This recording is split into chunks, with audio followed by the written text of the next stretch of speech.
What's up, everybody? It's Barack Little, strength coach, personal trainer, instructor at Show Off Fitness, but most importantly, I'm here to help you pass your CSCS exam as quickly as possible. In today's class, we go over programming for a high school basketball player that's looking to improve explosiveness and strength in the off season. We break down a 3-day program and what it looks like, and we also talk about the needs analysis process and how important it is for strength coaches to do it properly. Then finally, we talk about balance training and unstable service training and when is the appropriate time to use it. And we review a video. Check it out and subscribe. Hope to hear from you soon. We'll start with Josh today. So kind of a part of what we want to do with the advanced programming portion of this is have you all actually, pick athletes. If you're training an athlete already, is great. Pick a real one you're actually working with. Or if you're somebody you have in mind you want to work with, do that. But we like to start you all off with needs analysis, which is kind of the breakdown of the sport, movement analysis, and things like that. I'll actually, Josh, if you don't mind, I'll have you kind of just repeat some of that stuff to start before you get into your program. And then once you are creating a program for this athlete. And so, we've had different with Maggie. She's not on the call today, but she's actually doing programming for an equestrian athlete, which is dope. I've never really worked with them, like horse racing ladies who didn't see the point of strength, but now are finally working with the trainer. We have Yolanda. I had to work today. She's not on the call, but she's currently working on a volleyball player that's an incoming freshman in college. And what we'll start with today on the call is Josh is actually working on a 16-year-old high school basketball player looking to improve explosiveness and sprint. So and strength. I'm sorry. So Josh, I'll start screen sharing. I'll share your program. Actually, no, I think I have your needs analysis too. Let me go ahead and pull that up first, and we'll have you just kind of talk about your athlete, and then we'll get into the program. All right.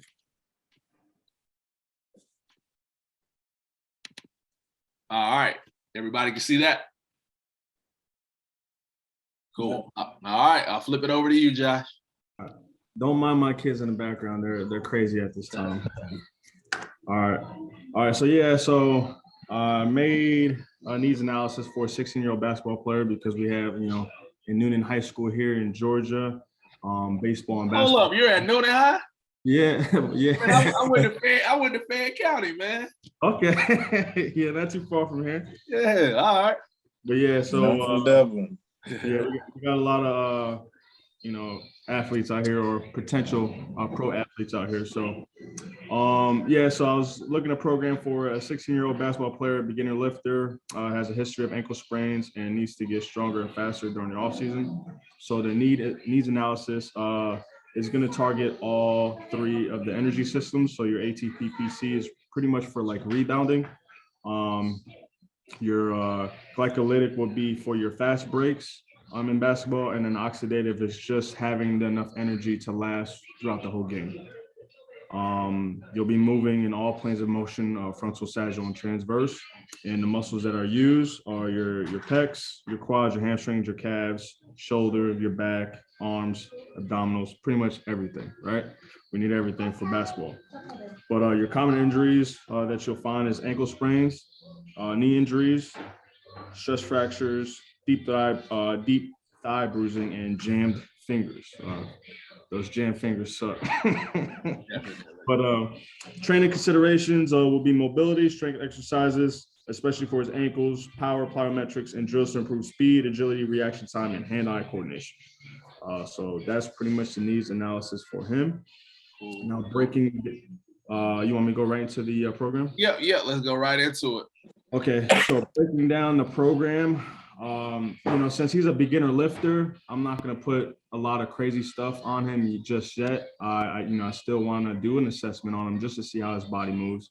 And then based off what I have here, I can always adjust it. So these aren't set in stone. This is just something I thought of, top of the dome and just went with it. So we're going with 3 training days per week. One day emphasis on power, the next day will emphasis on strength, and the next day will just be drills.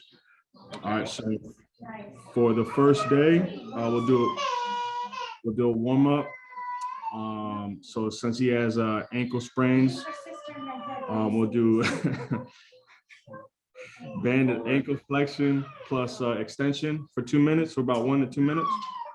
And then we'll go right into 90-90 with the hips, just to get the hips loosened and mobile for about 1 to 2 minutes. And then we'll just start with box jumps. All right. Right after the box jumps, we'll go into the pull-ups. If he can't do eccentric pull-ups, we'll then go to Aussies or inverted rows.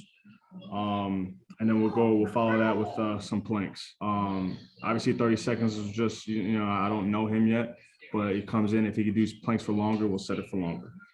So that'll be the first circuit. And in the next circuit, I wanted a powerful movement there. So kettlebell swings. Again, I don't know how he moves with cleans or any type of hinge pattern. So I figured we start out with something, the basic kettlebell swings, and just to see how he moves with that. Then we'll go to a med ball chest pass because he's gonna be doing that in basketball anyway. Not to, I guess, simulate what he's doing on the court, just trying to get some explosive power behind it. And then followed by a side plank. And then the last circuit will be ice skaters, followed by reverse Nordics into Nordics. So he's going backwards and then going forward. And then we'll hit him with some calf raises. So that's how I went with the first day. Second day is a little long. So the burnout is just extra credit if we have time. But same thing, banded ankle flexion and extension for the warm-up, and then hips 90-90. So we did 90-90 day one. Now we're trying to open up the hips. So go into that, work on that internal, external rotation, and then go right into the workout. So I didn't want to start out with bench press just because I don't know if he could do the bar. So I figured can't go wrong with dumbbells. So dumbbells followed by the dumbbell row pronated grip. Then again, didn't want to start him off in any type of barbell squat. So we're going with a goblet or a box squat to see what he can do, see what he can handle. And then go into med ball rotations right after. And then the standing landmine, again, that's a 45-pound barbell. If he can't do that, we'll just do dumbbell single arm landmines and follow that. Either if he could do the landmine regularly, he could do a lat pull down. If not, we'll just go into a single arm lat pull down. And then follow that into the trap bar deadlift with a payloft press. And then again, if we have time, we'll do some bicep curls followed by some Mr. T's, and a wall sit with the color coordinated little tri ball I can throw at him, and he just has to catch the color. Any questions on those? No, everything makes sense to me. Let's go day 3. Then I'll make some comments and ask any questions. Yeah, and then day 3. All right, now we're going into the warm, changed a little bit. So now hips 90-90 into the internal external rotation, and then getting up. So now he's getting up from that. If he's going internal, he's gonna get up from that, and then just switch. All right, so the box drill is simple. You have the 4 cones into a box. He's gonna sprint one way, lateral the other to the other cone, then go backwards, and then lateral to the other cone. So you do 3 times. And depending on how he feels, 30 seconds to a minute rest and then hit it again. I like to start out with bound jump holds just to see what his ankle does in that situation. So he's jumping. As soon as he lands on the ground with that foot, he just holds it for 3 seconds and just bounces off that foot, right? So you do that 5 times each leg. And then we'll go into the ice skater holds. Again, we'll just see how his foot is, or his ankle, how his ankle plays out. We'll hold it 3 seconds, and then he'll continue to the other side, and then see if his conditioning is good for some suicides. But I think that's a good starter. What do y'all think? All right.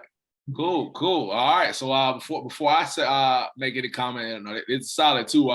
Does anybody have any questions or comments? With his ankle sprain, I'm assuming it is eversion or inversion ankle sprain? Don't really. I mean, this is just a hypothetical type person that I put in my head, just because I had a history of ankle sprains in high school, and then it got progressively worse when I got to the Marine Corps. So I think of me, I try to use my injuries as a focal point. So I figured just working that ankle out in the warm up. Because I'll do that with a lot with the baseball players that we work with. Thing I do a lot just to keep it low impact, but just quick steps that I use. I just use a simple like ladder, but I have them facing laterally, and just so so you're not getting so far off the ground that when you do land, if you do have weak ankles, something's got to want to give. Just those quick little those quick little bursts, but just completely make sure like I because one problem that I have with some of the baseball players is if you're trying to make them do laterally, they'll want to turn their foot about 45 degrees, and you're not getting that lateral strengthening to it. So that's something I found that helps with ankle sprains, like just to strengthen it, and also jump ropes. Yeah, definitely. Appreciate that, man. I like it. Any other questions, comments? Yeah, I was gonna say yeah. So I like the oh hold on, we got somebody in the chat before. All right. Yeah. Oh, Devin got around. All right, Devin, we'll see you, man.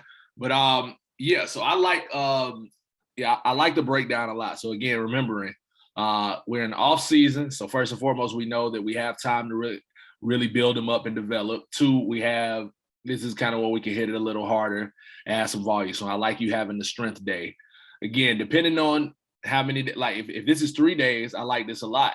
And if there was like a 4th day, we could even maybe add in the volume day or some kind of like daily undularized periodization. But I like this breakdown a lot. You have a power, explosive kind of power in the weight room type emphasis, a strength kind of weight day emphasis, and then more of a sport specific skill, lateral agility day. So I like the breakdown. I like the attention to hip and ankle. From the knees analysis, we know those are 2 big things. And yeah, with the ankle sprains, especially band the ankle flexion. And I like what Chad said a lot as well. It's just making sure you're really putting, doing some warm-ups that are kind of specific or mimicking movement. So jump ropes, things like ladders, things to really get them putting pressure on that ankle without the kind of the demands of the end game. So I like that a lot. As far as like programming, exercise selection, I like to break down, always starting with the jumps and the power exercise first. I like the med ball chest pass being sport specific. I like the skaters, multiple planes of motion. In this workout, I see sagittal and frontal. That's great. Not really any transverse, but again, that's fine because you throw a little transverse in with the payoff in the next one. I'd say maybe if you can one of these days squeeze in some kind of transverse lower body exercise too, maybe whether it be like a curtsy lunge or even like a rotational step up, just something to get them used to moving in that transverse plane as well. But I like the press in the row. I like that you have explanations for everything. I like starting with the trap bar deadlift over the regular barbell deadlift. 1, from like technique and form. 2, because you're talking about a hooper, we can assume usually they're taller than they are shorter. For taller people, especially teaching the deadlift initially, trap bar is a lot easier for them. I like the burnout and like, again, knowing that we might not have time for it in every workout, but having it there just in case. Yeah, and I like this agility day, and then obviously, which we'll get into as we continue to go each week. Progress. I want you to start thinking about how you would progress this. Are we going to progress it with more volume? Are we going to progress it with more variety in the exercises? Again, I'll leave that up to you. But I like every exercise. The only really feedback I have is make sure you get all those planes of motion. And obviously just assessing the athlete after that week 1, you'll know kind of where he is. And I like a lot bringing in this kettlebell swings. And you could even, progress that to kettlebell cleans before you add that barbell to just get that explosive hip hinge going before you're bringing that barbell out. So I like that a lot. Any other questions on the program or any other comments? I would say, so Chad, so you're, I guess the short burst lateral ladders and jump ropes, did you add that in as an exercise or a warm-up? I always do the jump ropes before within the program that I do with our baseball team. I do our jump ropes right at the end of our dynamic warm up. We'll go through all our dynamic stretches, and I start from the ground up. So I'll start at the ankles first, and then work my way up. I'll do the feet and ankles, then the knees, then the hips, and then I'll work my way all the way up to the shoulders and everything else within all my workouts. And then I'll go into the jump ropes, and it's usually like 5 to 10 minutes. Sometimes I'll do 30 seconds on, like 30 seconds jump rope, both feet, and like 30 seconds rest. 30 seconds, both feet, 30 seconds rest. Sometimes I'll do 5 seconds left foot only, 5 seconds right foot only, then rest. And then alternate, because it's not only you're getting that hand-eye coordination, but you're also getting that dynamic warm up, and it's strengthening that Achilles heel, especially with basketball. That Achilles heel, the Achilles tendon, you have to watch out for.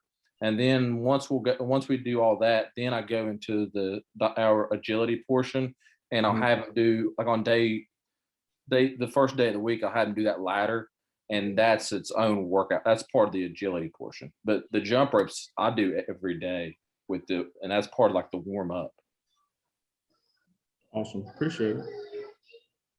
Yeah, I agree. I love it as a warm up, especially like you said, the end of a dynamic warm up, because if we go, and this is more chapter 14, we'll get there when the warm up chapter of the CSCS. But we know we want to obviously kind of that ramp is the word they use: raise, activate, mobilize, and potentiate. And the jump rope is going to be the potentiation part of that. You're doing a movement that's going to be potentiating the muscle fibers and kind of extra neural stimulation before you're getting into that workout. It's dynamic, but it's fairly safe. Again, I haven't, at least in my experience, seen someone get hurt from the jump rope. But again, at the same time, it's very taxing, gets your heart rate up, and it gets the body ready for more sudden jumps and things you may do in the sport. So yeah, I definitely like that toward like the end of a dynamic warm up. Any other questions on this program?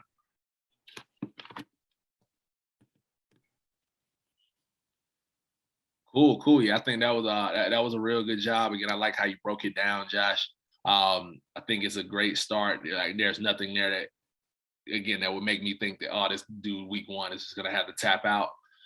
It was planned out well. The exercise selection made sense. It's gonna be able to rest and recover properly. And you focused on the mobility and kind of some of the needs analysis things on there. So I love it. Did anybody that was on the call last week get a chance to do the homework assignment of finding some Instagram videos that are based or social media videos based on a video they liked for balance and stability exercise versus one that they had some head scratching about? I think it might have been on this call. I think Danielle and Josh might have been on it. I don't know if y'all got a chance to do that yet. I have not, and I'm so sorry. No worries. This works out. This works out perfect. So let's go down. All right, Danielle. So if you want to, if you want to send the link, you can. Yeah, if you want to send it in here or my Instagram, either one works. If you want to send the link. So again, we talked a lot. Last week we talked about just like surface training and stability training, and kind of how obviously we know balance and stability are key, but due to a lot of things, be it people on Instagram just doing cool looking things or uneducated trainers, nowadays the unstable surface training has gotten this rep of like being better for training when a lot of times it's not. We referenced the Eric Cressy article, which was one of the big ones in 2007, and they've updated it a few times, basically shown that unstable surface training has shown to actually be a detriment on performance if you're talking about versus stable surface training if you're talking about healthy athletes. So again, doing a goblet squat on a Bosu ball may actually take force production away compared to doing a standing ground squat. So again, but there is a time that unstable surface training can be beneficial. Does anybody know when unstable surface training or balance or kind of stability training can be more beneficial than stable training? Rehab for injured athletes or general pop. Exactly. So it's gonna typically be rehab or imbalances. So yes, if somebody's recovering from an ankle injury, yes, it makes sense to maybe put them on an AirX pad or a stability ball and have them do certain exercises. But for people that are healthy, especially trained athletes, a lot of times it can be overkill. So make sure you're remembering that. and also like imbalances. So like, yeah, this is more, I mean, you have it in athletes, but you also have it a lot in Gen Pop. You see somebody who just one arm is extremely, weaker than the other, one leg extremely weaker than the other. Then yes, some unstable surface training or unilateral training in general can help there, but just make sure there's a method behind the madness. And so I showed a couple videos last week.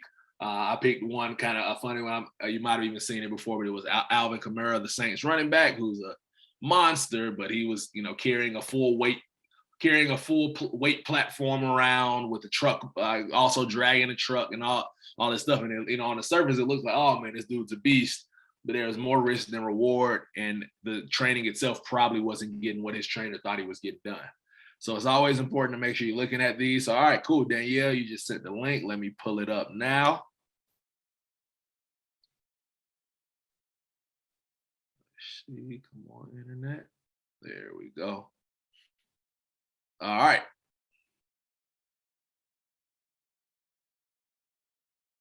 And you said, I'm not sure. So I can yeah. provide a little narration there. So my thought is, like, if he's limited on equipment and he's just got to get it done, okay. But it seems like he has a pretty decently equipped gym. So I'm just not sure what the point of that is. At least that's where I was coming from it with, but open to, like, you setting me straight on that as well. This is actually great. It kind of goes just into what I was just talking about. So let me share my screen. All right, everybody can see that, I hope.